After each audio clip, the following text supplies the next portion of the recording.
Folks, we told you Donald Trump's Department of Justice does not give a damn about black people at all, and we are continuing to see what has taken place where they are pulling out of voting rights cases, raising significant alarm. Less than a month after Trump ally Harmeet Dhillon took over the Civil Rights Division, all senior career managers in the voting section, including Chief Tamar Hagler, were removed from their roles and reassigned to low-level positions.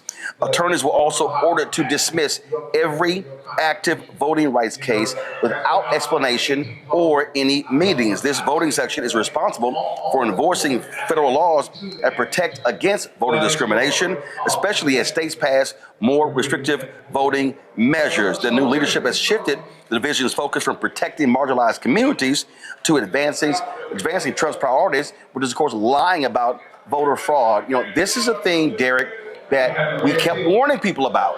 We kept warning them about Project 2025 and what was going to happen. So for the people who sat on their ass and stayed at home, for the people who complained about Vice President Kamala Harris, so guess what happens? They're now going to be focused on voter disenfranchisement, removing polling locations. We're going to see more actions by these conservatives taking place all around the country. And the people who, again, stayed at home, who complained, guess what? This is the result of when you do that. You're exactly right, Roland. I mean, when you think about how we were sounding the alarm about Project 2025 on your show daily, we were talking about Project 2025. And for some reason or another, 89 million registered voters did not vote. I don't think that the 89 million, if they believed it or not, but we went through all 922 pages, and there was not one page, not one paragraph in there that helped Black people. And when you think about the essence of Project 2025, not only were they going after Voting Rights Act of 1965, but they're also coming after the Civil Rights Act. We also talked about how they're going after the Fifth Amendment, due process. They're going after the 13th Amendment, 14th Amendment, 15th Amendment. They want to disenfranchise Black people in the United States. They want to weaken and remove the protections that we were able to leverage over the last 248 years.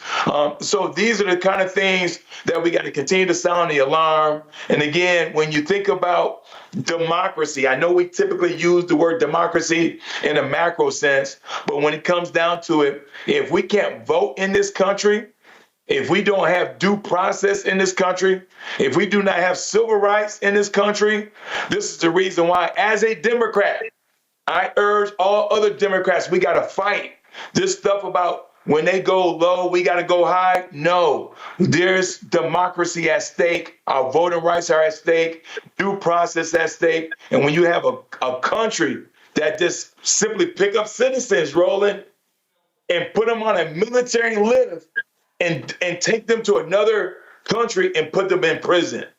That's kidnapping. And so, yes, voting rights is an issue, but there's so many other things that they're coming after us.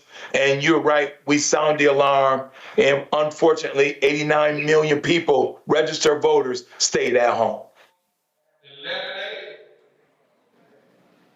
Listen, what we are dealing with here, Kelly, is a thug administration, and people need to understand. They don't care about discrimination. They don't care about police brutality at all. They don't care.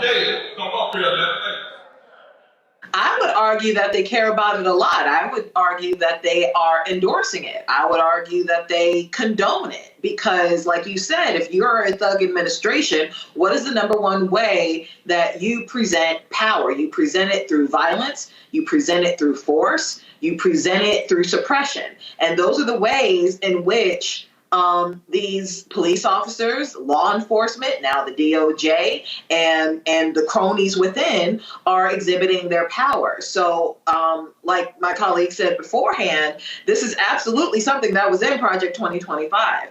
And as we have been saying on your show since the election, the hashtag we tried to tell you, that is absolutely relevant in this case. It is going to be relevant for the entirety of this presidency because we are going to see time and time again every lie that has been disbanded, every truth that has been illuminated, all of it is going to come to light.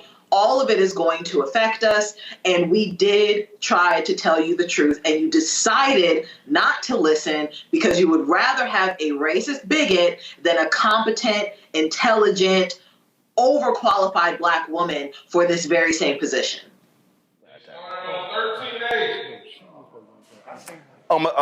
Congo, again, we just need to understand the reality of what we're facing. We need to understand that as long as that thug is here, that criminally convicted felon in chief, as long as there, we're not going to have any federal oversight. This is not going to happen.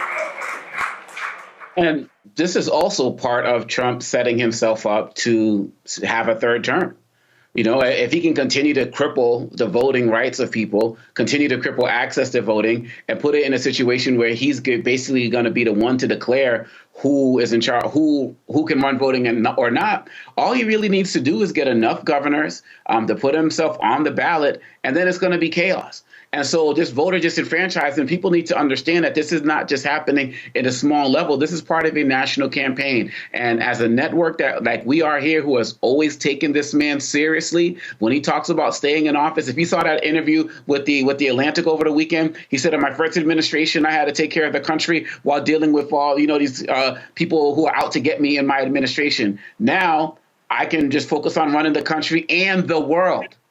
Like those were his words. And so at what point are people going to get serious about this man doing everything possible? He wants the voting rolls from the states. What happened to states' rights? To whatever it takes to stay in power. These people believe in a unitary power that's supposed to be vested into the president. And folks better wake up now, get off all this rest and stuff, and really recognize it. Because if you don't get it now, it could actually be too late. We had a Absolutely. So, listen. Look, we warned people. We told them this was going to happen. We told them what you can expect to happen, and people didn't believe us. People effed around and they found out. And I'm telling you, there's going to be somebody out there who they're going to come face to face with voter disenfranchisement. And they're going to be mad, they're going to be upset, they're going to be angry, and then it's going to be like, well, you know what? This is what happens, because they don't care. These people do not care about voter discrimination. They are pulled out of case after case after case. This same Department of Justice, when you have the Attorney General who spends more time on Fox News than she does at the Department of Justice, that's what you're actually going to see. And so these things happen all the time. Hello, I'm Isaac Hayes III, founder and CEO of Fanbase. Listen to what I'm about to tell you. The window to invest in Fanbase is closing. We've raised over $10.6 million of our $17 million goal. That means there's room for less than 6,370 people to invest in Fanbase for the average amount. The minimum to invest in Fanbase right now is $399. That makes you an owner in Fanbase today. Go to startengine.com/fanbase to invest. Why? Because current social apps have taken advantage of users for far too long, with content suppression, shadow banning, harmful racist content, and no real tools for monetization and equity. Fanbase has over 1.4 million users and counting, allowing anyone to reach all their following and monetize their content from day one.